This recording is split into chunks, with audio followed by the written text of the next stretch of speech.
नमस्कार प्रेक्षकांनो. तर आपण बघतोय घरोघरी मातीच्या चुलीचा आजचा एपिसोड.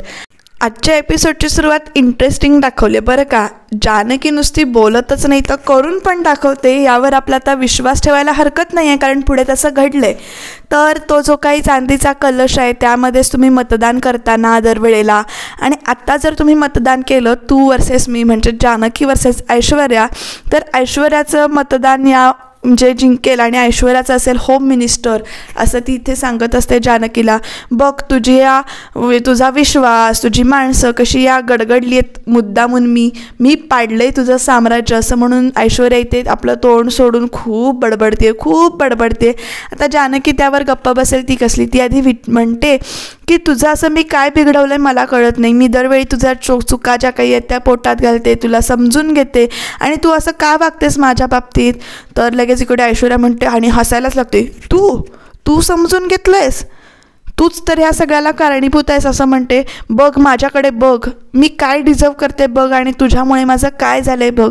मी काय डिझर्व करते तर मी सौमित्रसारखा एक डॅशिंग नवरा डिझर्व करते, आणि मला मिळालं आहे काय नशिबात तुझ्यामुळे.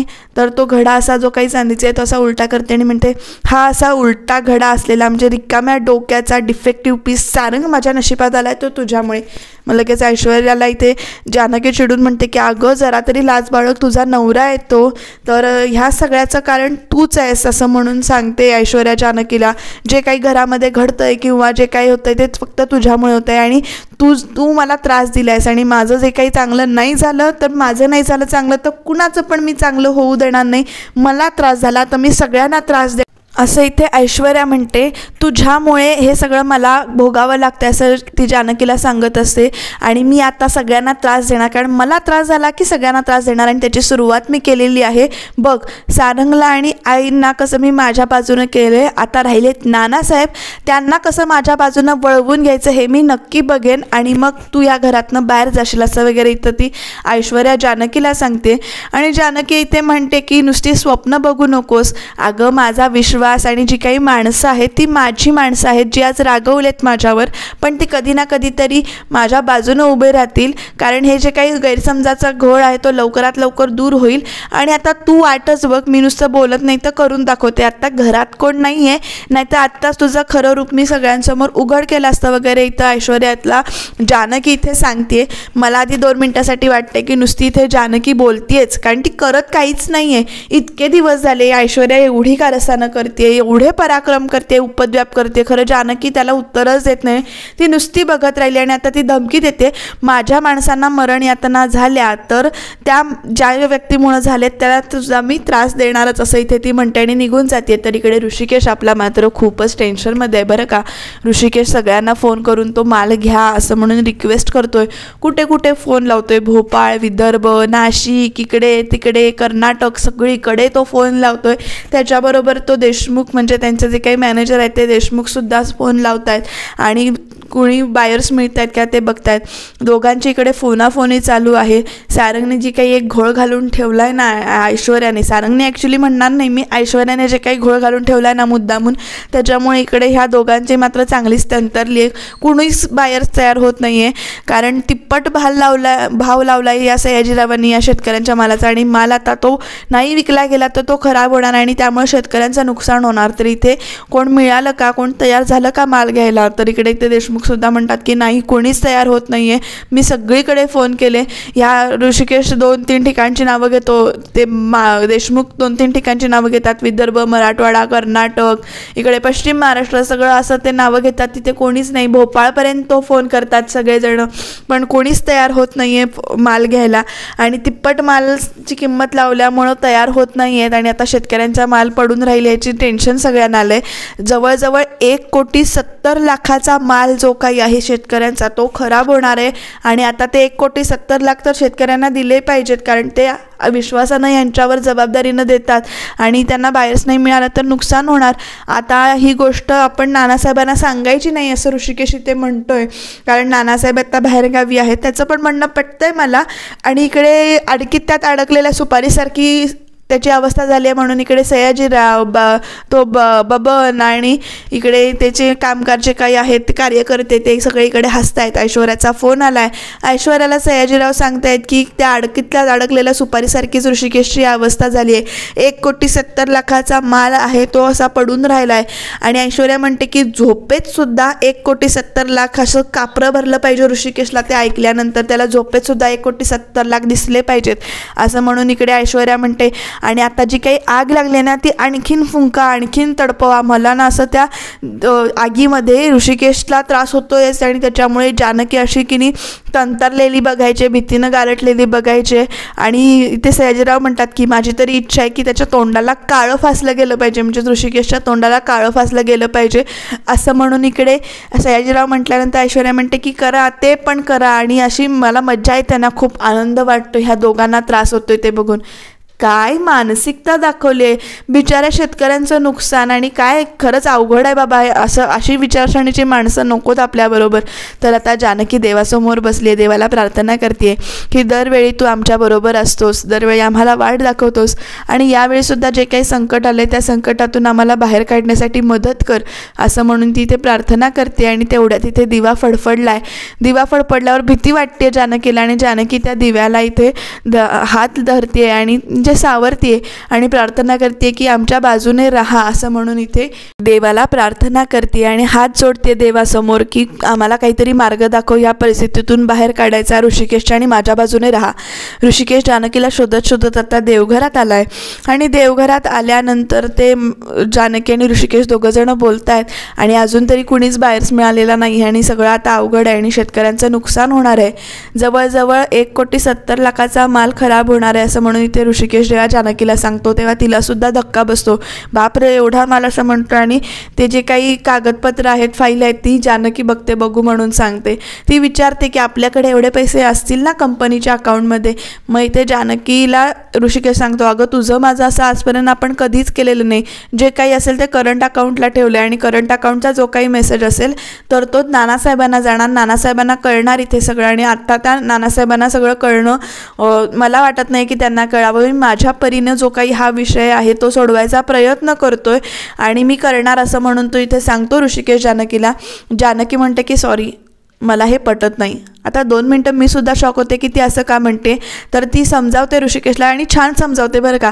धाडस आणि वेडेपणा ह्याच्यात फरक आहे म्हणते. तुम्ही स्वतःचे प्रॉब्लेम स्वतः सोडवता, तुम्ही अडचणींवर मात करता, हे झालं तुमचं धाडस. आणि सारंग भाऊजींनी केलेल्या चुका तुम्ही सुधारायच्या, हे असं होऊ देणार नाही मी, हा झाला निव्वळ वेडेपणा. आणि आपणच का दोघांनी भोगायचं किंवा तुम्हीच का भोगायचं, ज्यांनी ह्या चुका केल्यात त्यांनासुद्धा ह्याची झळ लागली पाहिजे असं म्हणते. आणि इथे बाहेर निघून जाते. ऋषिकेशला कळत नाही की नेमकं काय ही बोलते ते. आणि आता ती सारंगच्या नावाने इथे ओरडत जाते. हा मला जानकीचा स्टँड आवडला बरं का. जर कंपनीत समान वाटणे पाहिजेत, सगळं समान पाहिजे, निर्णय घ्यायचं स्वातंत्र्य पाहिजे, तर आलेल्या संकटाला तोंड देणं, म्हणजे जे काही धोका आलाय, रिस्क आले, त्यालासुद्धा दोघांनी मिळूनच सावरलं गेलं पाहिजे ना. हे मला जानकीचा स्टँड आवडला. आणि इथून पुढं मला वाटतं की जानकी फॉर्ममध्ये येईल बरं का. म्हणजे ऐश्वर्याला ती तिचं स्थान दाखवून देईल. आता बघूया नेमकं काय घडतंय ते. तर प्रेक्षकांनो इथे बघा, जानकी सारंग आणि ऐश्वर्याच्या नावाने, दोघांच्या नावाने इथे ओरडत ओरडत खाली येते आणि आईंना पण बोलवते बरं का. आई विचारतायत काय झालं, तू असं का ओरडतेस, का बोलतेस असं. तर इकडे सारंगला हाक मारल्यानंतर सारंग पण आलाय आणि जानकी म्हणते की कसं आहे, कुजबुजून बोललेलं खोटं तुम्हाला खरं वाटतंय आणि ओरडून ओरडून सांगितलेलं खरं तुम्हाला खरं वाटत नाही. ही सध्याची आत्ताची परिस्थिती आहे. आई म्हणतात दिवे लागणीच्या वेळेला मला वाद नको आहेत, जे काही आहे ते मुद्द्याचं पटकन बोलून घ्या असं म्हणून इथे सांगतात आई जानकीला. तर जानकी म्हणते की हो मी सांगते. आणि मग ती म्हणते की या लिस्टमध्ये सयाजीरावांचं नाव ॲड करायला तुम्हाला सारंगभाऊजी कोणी सांगितलं, ऐश्वर्याच्या सांगण्यावरून तुम्ही हे केलं ना.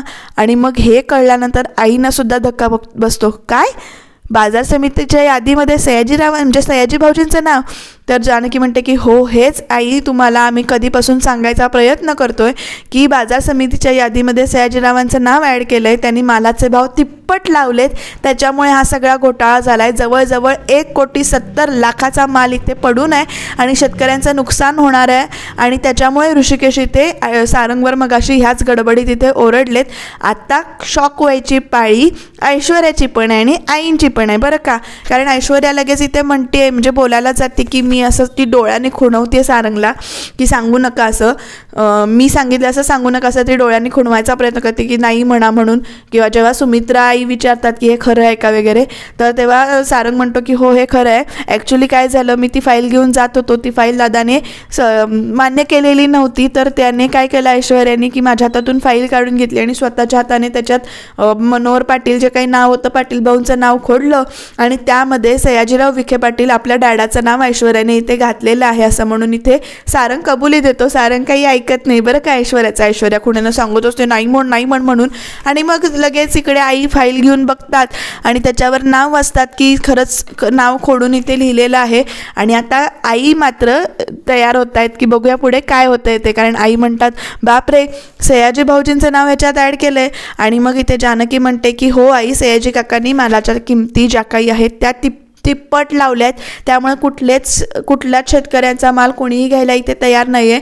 त्यामुळे शेतकऱ्यांचं इथे नुकसान होणार आहे आणि ते सगळं नुकसान आता आपल्याला भरून द्यावं लागेल.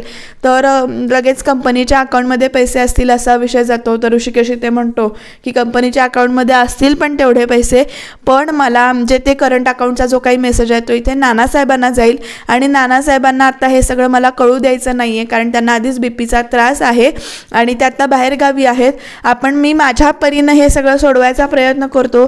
आई आणि सारंग तुम्ही दोघं काही काळजी करू नका असं म्हणून इथे ऋषिकेश आईंना सांगतोय. कारण आईंना पण इथे आता भीती वाटायला लागली की हा माल आपल्याला एवढा भरून द्यावा लागेल.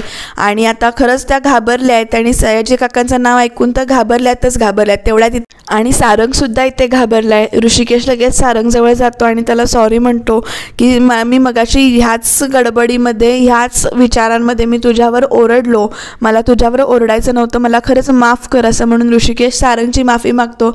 आणि लगेच सारंग म्हणतो दादा तू कशाला माफी मागतोयस, तू नको माफी मागूस, चुकी झाली आहे माझ्याकडून असं म्हणून ते सारंग म्हणतो चला भावाभावांचा पण रुसवा मिटला आणि आईंना पण खरं काय ते कळालं. आता जानकीला बघा कसं, म्हणजे मला तरी बरं वाटलं की जानकीने हे जे केलं ते योग्य केलं, कारण ऐश्वर्याची बाजू पण इथे येणं गरजेचं होतं. आणि इकडे आजी पण आता शॉक झाली आहे बरं का की एवढ्या सगळ्या मालाची किंमत वगैरे द्यायला लागणार आहे. तर लगेच इथे ऐश्वर्या गप्प कशी बसेल, आपल्या हातातनं बाजीच पलटून नाही ना द्यायची. ऐश्वर्या म्हणते आपण का शेतकऱ्यांचे पैसे देते, आपण तर फक्त दलाल आहोत असं म्हणते आणि आपण काही त्यांच्या मालाची गॅरंटी नाही ना घेतलेली. आता ऋषिकेश असा काही लुक देतो ना की मला वाटतं की जानकीपेक्षा ना ऋषिकेशच आधी तिला जाऊन थोबाडात मारेल असं वाटतं मला. तर इकडे आपण का, म्हणजे लगेच ऐश्वर्या इथे म्हणत असते की आपण मध्यस्थ आहोत फक्त, म्हणजे आपण दलाल आहोत आणि शेतकऱ्यांच्या मालाची आपण गॅरंटी नाही ना देऊ शकत, मग आपण आपल्या अकाउंटमधनं पैसे का द्यायचे. आता आई लगेच ह्या बाजूनं विचार करायला लागतात बरं का, चेहऱ्यावर टेन्शन घेऊन, म्हणजे असं ऐश्वर्या पण बरोबर म्हणते असं अशा बाजूने विचार करायला लागतात.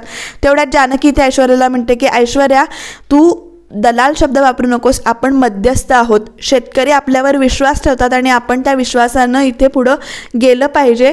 ज्यातलं आपल्याला कळत नाही ना त्या गोष्टीतलं तू काही इथे बोलायचं नाहीस. आता आजी कशी गप्प राहील ऐश्वर्याला बोलल्यावर. लगेच ऐश्वर्याची बाजू घेऊन आजी म्हणते की बघ सुमित्रा, जानकी कशी बोलते ऐश्वर्याशी, तुझ्यासमोर हे असं बोलते आणि तू नसताना कसं बोलत असेल बघायलाच नको असं म्हणून लगेच सांगितल्यानंतर ऐश्वर्या इथे बिचारा चेहरा करते आणि जानकी म्हणते की आजी तुम्ही गप्पच बसा हां, म्हणजे ती गोड शब्दात आजीला पण धमकी देते.